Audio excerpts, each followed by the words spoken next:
The Linzer Torte, or the Linzer Torte, originated in Austria. Its oldest recipe goes back to the 17th century, making it the oldest cake recipe in the world. Traditionally, this cake is made out of spiced nut short crust and filled with currant jelly. Today we're making Linzer Torte cookies, which deviate from the actual cake but capture the overall spirit of the original. If that spirit were shrunk down into a smaller form and stuffed with jelly. My wife's going to be making the recipe since our kitchen is the size of a small anthill and makes me feel like I'm in an overly packed secondhand store. We'll be cooking with grams here, but I'll try my best to convert everything into freedom cups in the description. We'll start by weighing out 120 grams of butter and cutting it into cubes so that it mixes more easily. Make sure that it's from the fridge so it's as cold as possible. Then we weigh out 50 grams of powdered sugar. If you only have normal sugar lying around, that's fine too, but it does make your cookies a bit grittier overall. They will still be cookies, so consider that before abandoning hope if you're powdered sugarless.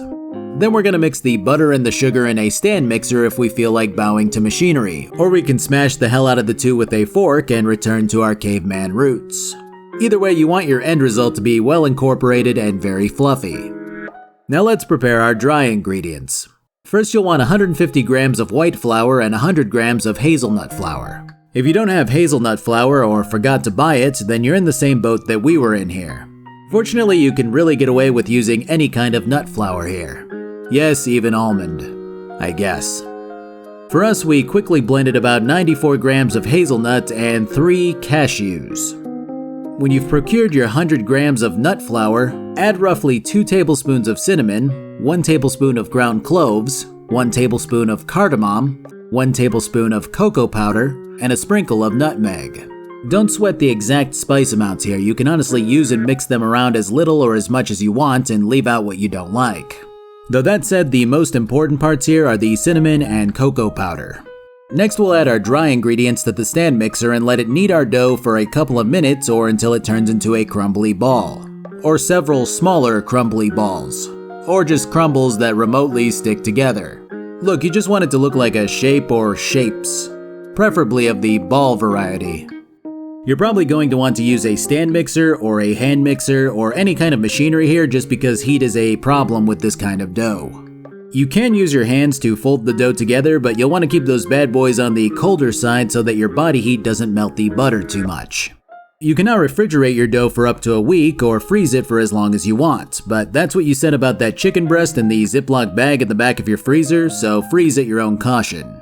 You can use the dough right away, but if you went against my infinite wisdom and used your hands to knead it, you might want to stick it into the fridge for an hour, otherwise you're going to have a hard time rolling it out nicely.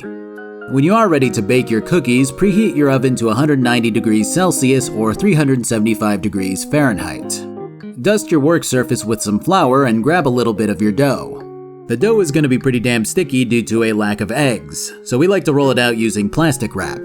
Hey, at least it's vegan. The cookie dough, not the plastic wrap. We don't have a rolling pin because we don't believe in them. Not because of ethics or anything like that, we just truly don't believe they exist. Or we live in a 2-room apartment and can't muster the storage space for another hunk of wood no matter how cylindrical it is.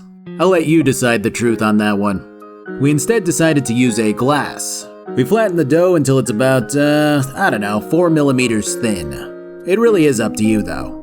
If you want thick-ass cookies, get it done. If you want thin little wafers, I don't agree, but I respect it. We'd recommend first cutting the general outer shape before punching your holes out. We have these cool cookie cutters that are specifically for Linzer Torte cookies. They come in such shapes as Christmas hat, plain, and chainmail hood. These bad boys just completely wreck the cookie. They don't hold their shape, and they're incredibly difficult to clean. If I knew what company produced them, I would attack them directly. Don't buy these. Instead, use literally any other cookie cutter you might have, or a lid, or a cup, anything. You will want equal amounts of hold cookies and holeless cookies. The holeless cookies are full of themselves, so be sure to occasionally insult them before putting them in the oven. Don't stack these together beforehand unless you want them to fuse together with the power of heat. Instead, bake 1 sheet of cookies at a time for 8 to 10 minutes.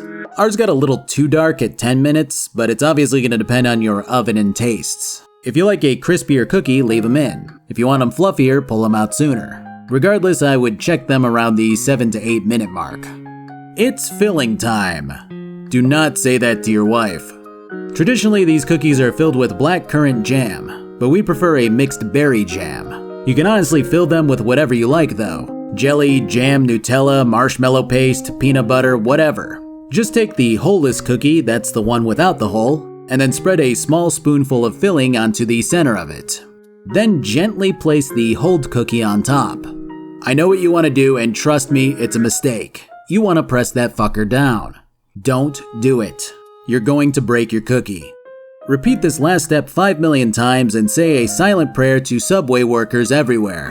You're going to be here a while, so if you have children, friends, or other family members, dupe them into helping you. Children will be the easiest to trick. Now you're going to want to eat some of these partway through. Do not do that. I'll know it if you do. When you're finally done, grab the powdered sugar again and just dust the hell out of your cookies in a celebratory fashion. You did it. You may now eat the cookies. Thanks for watching. We have no social media beyond our usual accounts right now, so you can follow my wife at CakeFan220 on Twitter. The rest of my stuff is all related to my main channel and will be listed somewhere. But that's all for now. Have a good one.